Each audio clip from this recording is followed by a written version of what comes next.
Olá, seja muito bem-vindo ao Começo de Conversa, um programa de entrevistas diferente, um bate-papo franco, aberto, sem censura. O Começo de Conversa é transmitido por 3 emissoras, Supercanal TV, UNEC TV e TV Sistec, e ele pode ser também acompanhado pelas redes sociais. O Vale do Mucuri é uma região mineira com mais de 300 mil habitantes.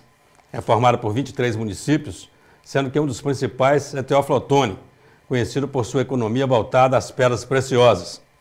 Nosso convidado de hoje contribui de forma marcante com o crescimento educacional daquela região. Ele nasceu em Teófilo Otoni em 1948 e ingressou na Polícia Militar em 1972. Entrou para a reserva como coronel, tendo chegado ao posto de comandante do 19º Batalhão. Durante esse tempo foi o responsável pela implantação do Colégio Tiradentes, em Teófilo Otoni. Ele é maçom, empresário da área de educação e é escritor, tendo 4 livros publicados e sendo um em fase de edição. Logo após o intervalo eu volto para falar com esse convidado muito especial de hoje. Não sai daí, nós voltamos já já.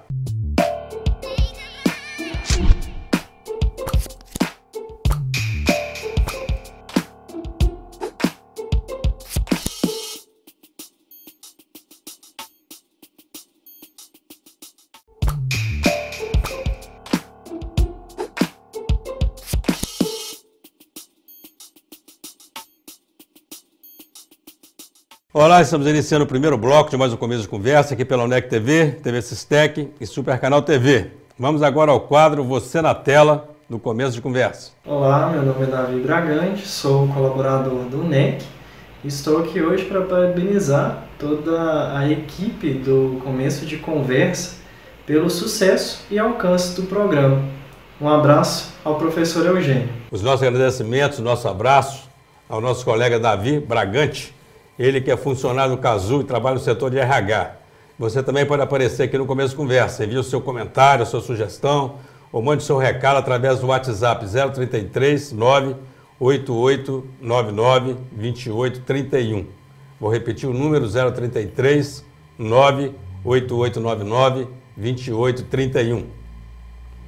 Vamos começar agora o nosso bate-papo com o convidado de hoje, que é advogado, militar da reserva, empresário e escritor.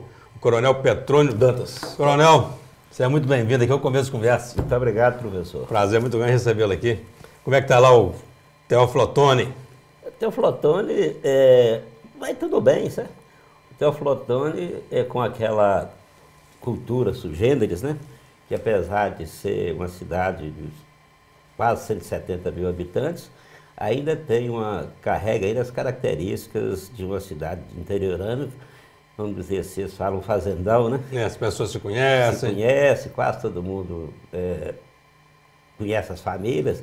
E por uma questão cultural que eu demorei a entender, somente hoje que eu vim entender por que isso, sempre quando uma pessoa que era mais idosa do que você, quando eu ainda era jovem, eu nunca perguntava meu nome, perguntava o nome, quem é seu pai? Você é filho de quem? É filho de quem? E eu falei, gente...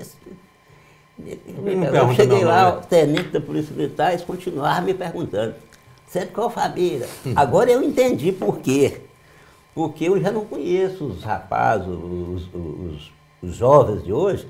Para eu chegar nas origens dele, eu tenho que perguntar quem é o pai. O pai dele eu conheço, os pais eu conheço, entendeu? Quer dizer, eu faço de tudo para perguntar como é que você chama, você trabalha com o quê? Apesar de que eles fazem essas perguntas. Quanto é que você ganha? Alguém encontrar com seu filho lá e perguntar se é filho de quem? Ele vai falar, sou filho do Coronel Petrônio. Aí pronto, aí ele é de casa. Aí abre porta, né? Sim, abre porta. Sim, você falou no seu pai viveu 100 anos? 102. 102 anos. Que coisa boa, hein, rapaz? Ele fez a passagem em 19 de dezembro do ano passado. É mesmo? 19 de dezembro. Seu pai era oficial da Justiça? Oficial de Justiça. E sua mãe professora? Professora. E quantos irmãos, coronel? Nós éramos 12, hoje nós somos 10. 10. E na carreira militar só o senhor? Não, eu tenho um irmão, o meu irmão mais velho, o Orlando, que ele é sargento da reserva também. E ele tem 3 filhos. Um deles é major. Inclusive, eu me orgulho muito disso, que é diretor do Colégio Tiradentes em Teófilo Otoni, o colégio que a gente criou, certo? Tem um que é segundo tenente e tem um terceiro sargento, que é filha do sargento Orlando. Certo? Muito bem. Essas são nossas raízes na Você Polícia tem Militar. sobrinho lá também? Político. Sobrinho. Eu quero falar daqui a pouco sobre o Colégio Tiradentes. Perfeito. Que foi construído enquanto o senhor era comandante lá do Isso. batalhão, né? Mas eu vou fazer um parênteses rapidinho. O senhor falou Tolotone, eu quero falar sobre isso. Porque o pessoal fala Tolotone. O senhor veio, o senhor falar Tolotone, Humberto Luiz, o senhor sabe quem é Humberto Luiz lá de Teoflotone? Não tem jeito. O Humberto Luiz está em Caratinga. Mas Sim, aquele é de Teoflotone, né? Aqui ele não é sai de de lá, não. Teoflotone, ele é Toda de semana Teoflotone. está lá. Ele, inclusive, a gente tem participações de vida em comum, eu mais novo e ele mais velho, ele era muito amigo das minhas tias, entendeu? Chegou a ser dois de uma tia minha. Era a época. Então nós tivemos assim uma convivência Boa, né? muito boa, inclusive posteriormente, quando ele já estava em Caratinga, essa convivência continuou com o pai deles, né? Uma pessoa Sonou. Uma pessoa conhecidíssima lá em Teoflotone e muito amigo da gente, os irmãos dele, entendeu? Fausto, que era tenente da antiga polícia ferroviária, entendeu? Que faleceu. Tinha o João Sonou, que era filho dele, Gilberto mais velho, há muito tempo faleceu. Então era uma família ligada. Era uma família do Humberto, eu tenho uma consideração muito grande por ele. Né? Tem uma história de Sonor, né, de Teoflotone, e eu tive a oportunidade até de escrever uma crônica sobre isso, porque Sonor trabalhava no cemitério, trabalhou muito tempo como coveiro. Né? Sim. E toda vez que morria alguém no cemitério de Teoflotone, e disse que as almas iam para o muro principal do cemitério e ficava falando assim, quem morreu foi fulano, e já apostando, deve ter sido fulano. Porque já sabia mais ou menos pela idade do pessoal, né? Quem é que tinha morrido. Quando Sonor morreu, as almas estavam lá, virou uma e falou, hoje não tem aposta, quem morreu foi Sonor. Foi mesmo. Mas por que todo mundo, as almas sabem que foi Sonor? Por conta da raparigada que está vindo na frente do enterro. Você já viu contar essa história? A raparigada na frente do enterro. Diz que o Sonor gostava muito de uma mulherzada danada. Ele realmente era isso mesmo. Ele tinha ele tinha umas coisas diferentes. Por exemplo, ele tinha trauma de ver alguém chorando em enterro, velório, isso ele não gostava. Chamava atenção na hora e ficava nervoso. Você está chorando por quê, rapaz? Eu já estou enterrando fulano de tal, que é seu pai, sua mãe, eu vou enterrar você também. Ele falava, né? Eu quero ver você chorar. Ele viveu muitos anos também, né, Sonor? Viveu muitos anos. Sonor foi maçom. Muitos anos. Né? Isso, foi maçom já inclusive da minha loja, Filadélfia. Filadélfia. Eu até ajudei na iniciação. O senhor está quanto tempo na maçonaria? Eu estou 44 anos. 44? Está perto de virar... 1974. Comendador. Receber a comenda do Dom Pedro com 50 anos. Realmente. Eles dão a comenda quando o sujeito já está nem conseguindo segurar a comenda mais, né? O senhor foi comandante quanto tempo lá do batalhão de Teoflotone? A minha história na Polícia Militar de Teoflotone, ela é um pouco diferente, certo? Porque eu saí aspirante oficial em 72 e fiquei em Belo Horizonte. E naquela época, eu fazia um curso de engenharia elétrica. Você estudava, era aluno do curso de engenharia? Isso, na Universidade Federal. E chegou a terminar? Aí não. No segundo ano, naquela época, a Polícia Militar não via com bons olhos os oficiais que estudavam, porque eles achavam que estava fazendo um trampolim, formava e ia embora. Né? E não ia trabalhar. Né? Então eu fui transferido por causa disso para Valadares. E lá eu tive que trancar minha matrícula. E tentei continuar na época do MIT, né? Que tinha o Valadares, do MIT e tal, mas já estava matriculado também no MIT. E teve um problema em Teoflotone, que naquela época eles não mandavam o oficial da terra, que nasceu lá, comandar em lugar nenhum. O oficial que nasceu em determinado lugar não podia ser comandante lá. E resolveram me mandar para Teoflotone. Eu falei, gente, mas não, eu sei que tem que ir para lá, porque o tenente que está lá sofreu um atentado, né? E está sem ninguém. Você de lá, você vai fazer igual aquele povo lá. Foi aí que eu perdi realmente o curso de engenharia e fui para Teoflotone com a promessa de voltar em 3 meses depois que eu arrumasse a casa. A casa. E esses 3 meses, quando eu voltei para vir embora, tinha trocado o comandante. Eu mostrei para ele o papel que o outro comandante tinha escrito, comprometendo, que eu pedi para ele ser escrito. Ele só olhou, na época, o saudoso Coronel Xavier. Ele olhou o papel e falou, ô menino, eu tinha 24 anos. Vê se você está vendo minha assinatura aqui. Eu falei, não estou não. Então volta para sua casa do Teoflotone e tenha bom proveito lá. E foi aí que eu meus pais de Teoflotone. Eu ainda era solteiro, eu conheci a Maria Laura e fiquei muitos anos em Teoflotone como tenente comandante da companhia do 6º Batalhão. Tive 3 filhos, todos de Teoflotone, todos filhos de tenente, né? Filho de tenente. E acabei ficando por lá, assim, eu tinha saídas esporádicas, entendeu? Mas ia e voltava, eu fiz em Valadares alguns anos. Entendi. Mas a minha base sempre era Teoflotone. E eu acho, eu até afirmo, que o auge do meu oficialato foi quando eu era tenente comandante da 4ª Companhia de Teoflotone. Apesar de que, em 97, eu voltei como tenente-coronel para comandar o 19º Batalhão. Muito bem. Fiquei durante 3 anos, certo? E foi uma experiência muito boa. Foi ali que eu coroei a minha profissão da Polícia Militar, né? E foi um tempo de glória. Dona Laura é de Teoflotone mesmo? Ela é de Teoflotone. Ela nasceu em Tambacuri e ainda bem pequenininha. Tambacuri e Teoflotone é tudo junto ali. É tudo junto, são próximos. Faz parte da grande Teoflotone. A grande Teoflotone. Deixa o pessoal de Tambacuri ouvir isso. A grande Teoflotone. Eu quero, nosso tempo no primeiro bloco está acabando, eu quero voltar no segundo bloco para falar um pouco de educação. Colégio Tiradentes, falar da sua experiência no ensino superior. Você não sai daí, a conversa está muito boa, nós estamos conversando com o coronel Petrônio Dantas, ele que é lá de Teoflotone e veio a Caratinga especialmente para esse começo de conversa. Nós voltamos já já.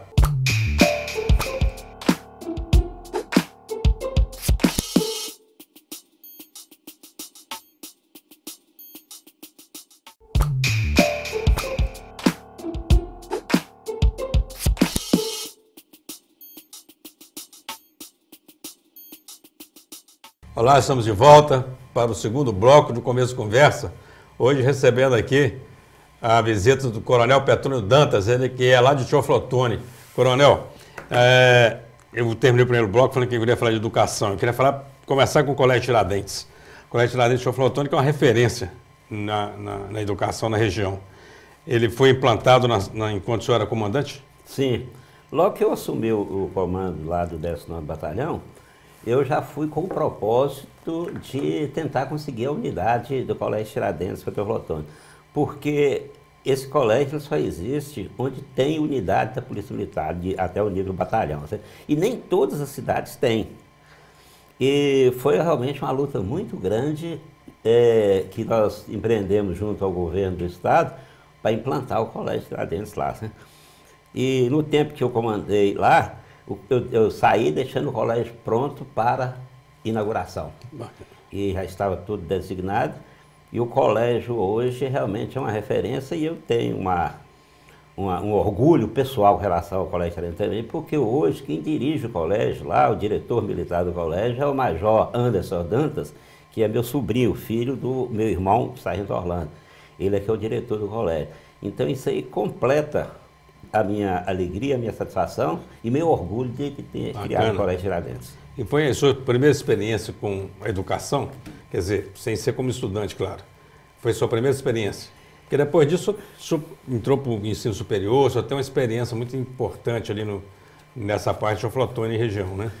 Na verdade, apesar de eu ser polícia militar, né? Tem até, o pessoal fala uma coisa interessante, que é o relacionamento entre a educação e as armas. Ele fala assim, nem cora o livro de ombrear-se com o sabre e nem cora o sabre de chamá-lo irmão. Mas, na verdade, eu sempre, pelo fato de eu ter sido filho de professora, diretora de escola primária, né? Eu fui criado como filho da professora, então sempre teve aquela rede de educação e chegando no 19º Batalhão, a minha vontade realmente foi de começar a ter a possibilidade de realizar, entendeu? Os sonhos onde minha mãe viveu a vida inteira e eu vi ela vivendo ali. Sua mãe foi professora primária? Primária, professora primária. Que mandava na cidade igual o prefeito, não era? Era respeitada igual o prefeito, é uma autoridade. Tanto mandava o prefeito, como mandava a régua dela, né? Mandava. Porque não só os alunos dela apanhavam, mas quando ela ia bater a gente, se tivesse um colega da gente que ela nem conhecia, apanhava também. Batia todo mundo. Estava andando com a gente. Tá brava, né? Então foi isso. Sua mãe é professora, seu pai é oficial de justiça. Isso. Todos os dois pessoas esclarecidas, né? Sim. O gosto pela leitura, por estudar, quer dizer, essa motivação para estudar vocês tiveram desde cedo, né, Ronaldo? Sem dúvida nenhuma, certo? E a que mais nos incentivou foi realmente a minha mãe, né? Ela, com todas as dificuldades, sempre colocava a gente nos melhores colégios de Teófilo Otoni para poder estudar, certo? Ela sempre se preocupou com isso e a gente é muito grato a ela, certo? É muito grato a ela por essa preocupação. O senhor falou aí da relação aí da armas e educação, né? Eu me lembrei porque o senhor entrou participou do ensino superior muito em sintonia lá, numa parceria com o padre, que é o padre Joel. Isso, né? Isso. Eu fiquei me perguntando, padre e militar, o militar passa a rezar mais ou o padre fica mais disciplinado? Como é que é isso? eu costumo dizer o seguinte, que nós dois sempre demos certo, que a gente se orientava numa máxima, né? A gente era o seguinte, a gente tentava conseguir alguma coisa com relação à educação, certo? Ele tentava primeiro usando as beneplácias de Deus, que era uma oração, né? Uma oração. Quando a oração não dava certo, eu chegava com cacetete. Então vamos rezar aqui. Por isso que equilibrou. Para ver se não está dando certo, não, coronel. Pode descer o cacete. É boa isso.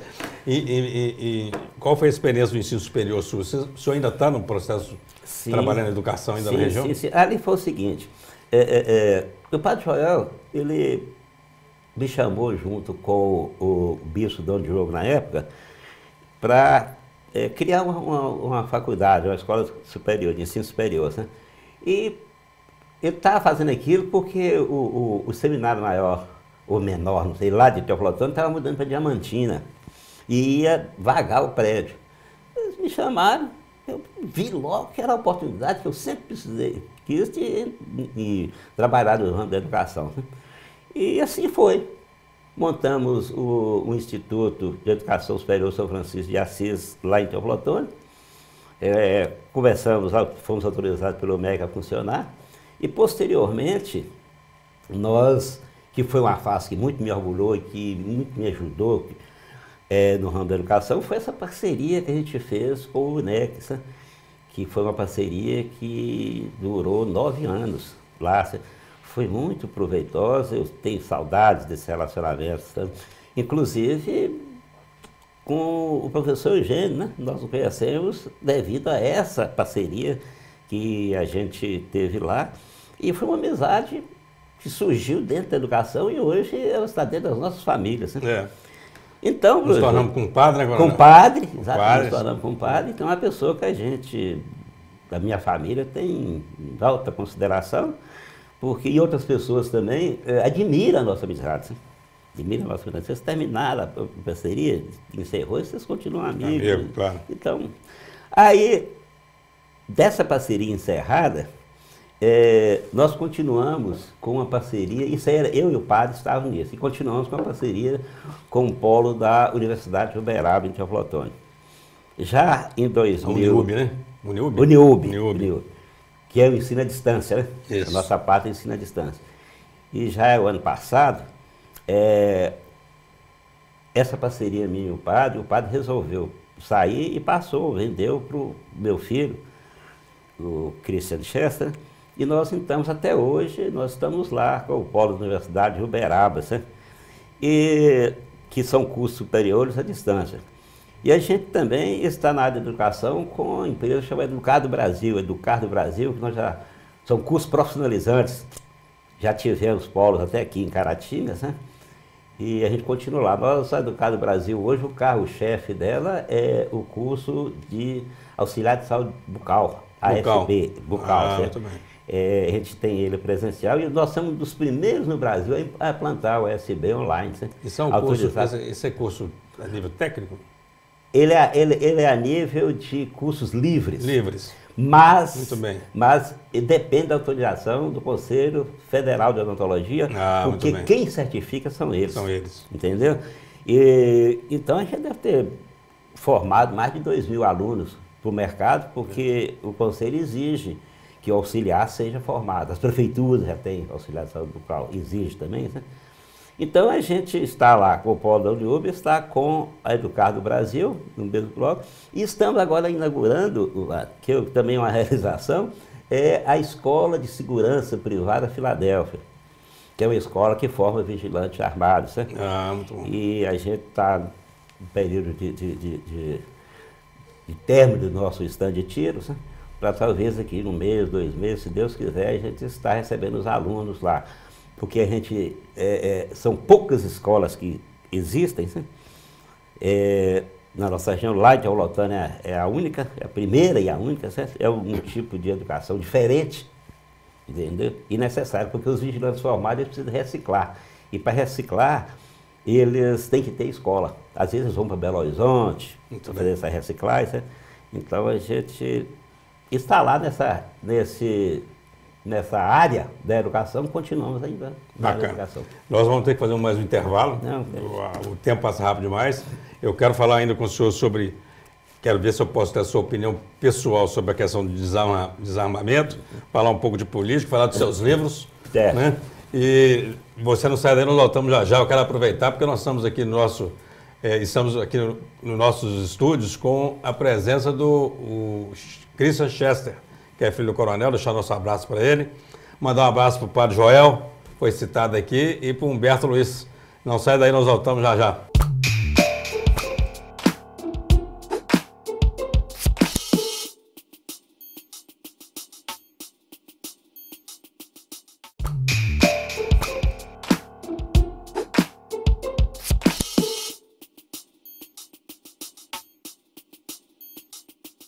Olá, estamos de volta para o terceiro e último bloco do Começo de Conversa, um programa transmitido pela Supercanal TV, o NEC TV e TV Sistec.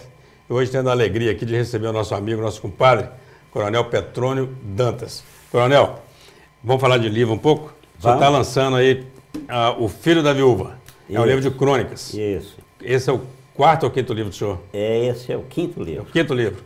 Eu tive a honra de prefaciar, né? Sim, fiquei muito sim. honrado. Por sinal, eu tive até um pouco de dificuldade, não de transcrever o que você escreveu, que é sinal muito bem posicionado.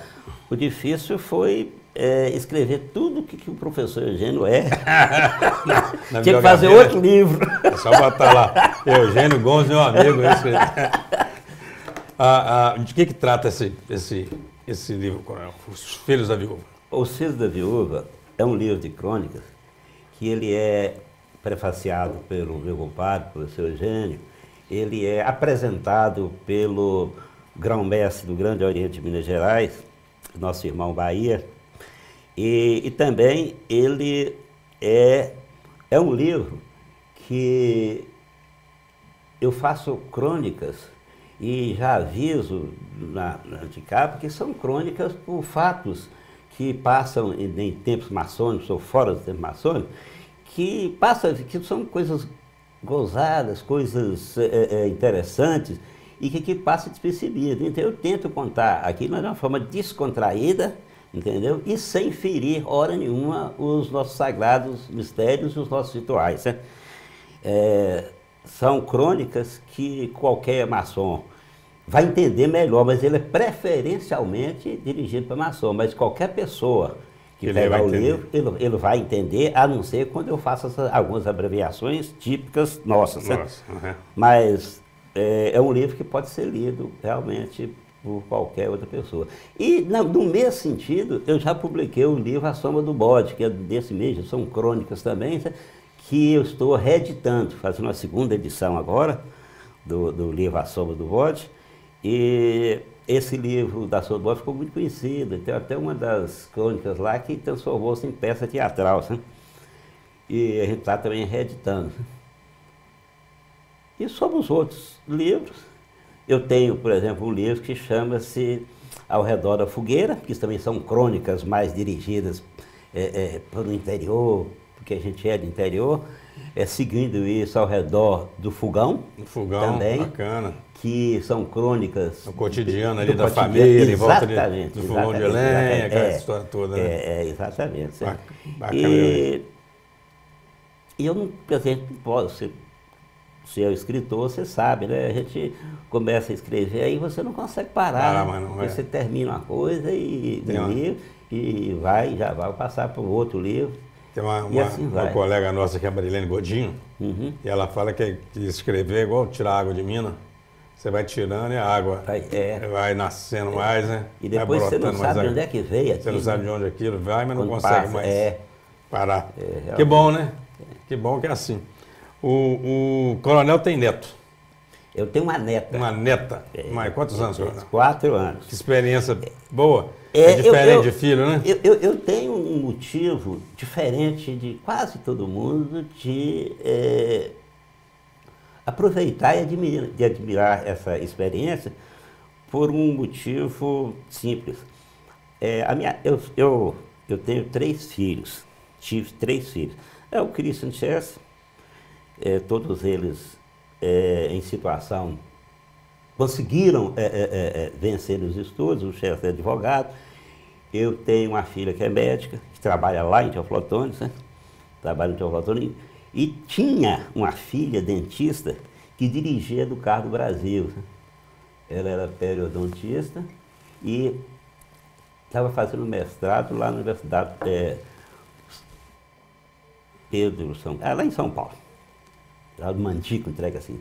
E a minha filha, ela engravidou-se do primeiro filho e foi ter o filho. Eu fui com ela ao hospital para ter a filhinha dela, né? Eu só sei que daquela alegria ali eu entreguei minha filha na porta e meia hora eu recebi ela morta. Não é fácil.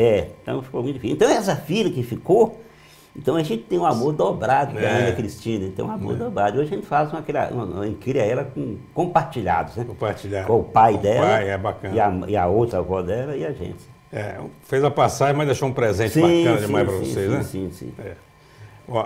E a experiência de ser avô é muito boa, né? Nossa Senhora. Muito boa, né? Coisa. A gente parece que fica meio...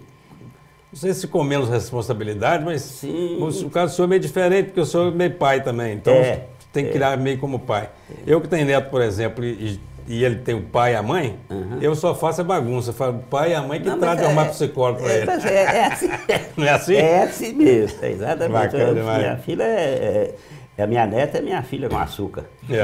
Coronel, o senhor está aposentado há quanto tempo já? Eu aposentei no ano 2000, quer dizer, 2000. uns 8 anos. Mas eu sou um sujeito antenado, um homem que está na educação superior, e acompanha isso. Eu queria tocar em 2 temas com o senhor. Primeiro, que recentemente o Temer anunciou que não é candidato mais a... Isso. O senhor chorou? De forma nenhuma. De forma nenhuma. Eu acho que, na minha opinião, ele tentou fazer muita coisa num tempo muito curto. Muito curto, né? E aventurou-se assim a problemas estruturais que mexeram nas estruturas do povo brasileiro.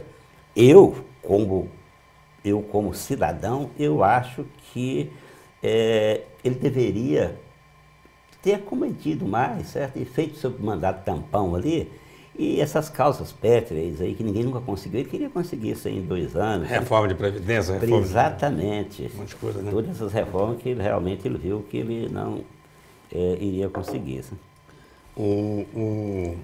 De vez em quando, e principalmente nesse período todo aí da Lava Jato, né? Que a corrupção foi escancarada, né? Foi escancarada mesmo. Então, Sim. de vez em quando a gente ouve falar, porque o militar vai acabar assumindo o poder. O senhor vê alguma possibilidade nisso, não? Quer dizer, não. O militar querer dirigir o país de novo? Eu não vejo uma possibilidade de forma. Aliás, os militares, eles não querem isso.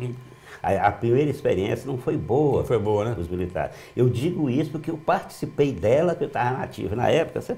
Eu participei desse governo, assim, entre aspas. Eu não era do governo, mas eu já estava na Polícia Militar, era oficial e eu participei. Mas eu acho que a experiência dos militares, ela realmente não foi boa, não. Certo? A questão do desarmamento, o senhor aí, certamente, como aposentado, eu nem sei, mas o policial, ele continua com direito a armamento? Continua. Né? Continua. E o cidadão comum? Quer dizer, tirar a arma do cidadão comum? Como é que o senhor vê isso? Eu achei que o maior erro que esses governos atrás cometeu foi sobre o desarmamento do cidadão de bem e armar o bandido. Sabe? E nós pagamos caro com muito sangue, muitas vidas humanas por causa disso. Sabe? Não tem cabimento. Eu não vejo isso de uma forma benéfica de jeito nenhum, porque o que virou isso aí? Um assaltante, ele para tranquilamente a motocicleta lá do seu carro e ele está consciente, muito consciente, de que você não tem nada para reagir. Não tem nada, é. Quer dizer, você é uma vítima ali dominada, como eles falam, está dominado. Então eu acho, é lógico que a coisa não poderia ser aberta, como talvez tem alguns estados dos Estados Unidos, mas eu acho que o cidadão, começando pela área rural, que já está praticamente a caminho, deveria ter a sua posse de arma, e não porte. E passar isso para o cidadão, quer dizer, você não ia dar o porte de arma para qualquer um, mas tem que provar que tem condições ele tem que passar por aqueles trâmites que hoje tem, mas é muito difícil, dificulta muito o porte e a posse. Eu ia passar lá, igual nós temos lá. Eu, talvez na de arma, eu sou meio suspeito de falar que a minha escola, a Escola de Segurança Filadélfia, uma das missões delas é de legalizar armas para quem tem porte. Muito bem. Entendeu? E tirar também o porte. Entendi. Então, mas fora disso aí, eu sou plenamente favorável que o cidadão volte cidadão consciente, cidadão de bem, volte a ser armado. Muito bem. Coronel, a conversa está boa, mas nosso tempo, infelizmente, ele acabou, mas só tem um minuto aí para suas considerações finais. O senhor vai se dirigir para essa câmera aqui, por favor, deixar o recado aí para os telespectadores da UNEC TV, TV Sistec, Super Canal TV, internautas, deixar o recado, Coronel, dentro para nós. Foi um prazer muito grande estar aqui em Caratinga. É uma terra que eu aprendi a gostar, aprendi a amar, pelos todos os seus cidadãos, principalmente pelos amigos que a gente deixou por aqui. Volto a referir para o meu compadre, professor Eugênio, volto a referir-se ao meu amigo pessoal, o professor Antônio Fonseca, e vários outros professores aí da UNEC com quem nós convivemos mais de dezenas de anos. Né? E para mim foi um prazer muito grande e agradeço muito pela oportunidade que me foi dada e também agradeço aos telespectadores que tiveram a paciência de nos assistir. Muito obrigado. Não, bacana demais, viu? Muito obrigado mesmo pela presença aqui. Começo de conversa é sempre à sua disposição aqui. Tá, muito Qualquer obrigado. dia nós vamos lá em Teoflotone fazer uma visita lá naquele sítio bacana, chamar o Padre Royal lá para a gente comer uma carne de sol lá. Não é isso? Isso. E você que acompanhou o começo de conversa, muito obrigado pela atenção, pela audiência e até o nosso próximo encontro, se Deus quiser.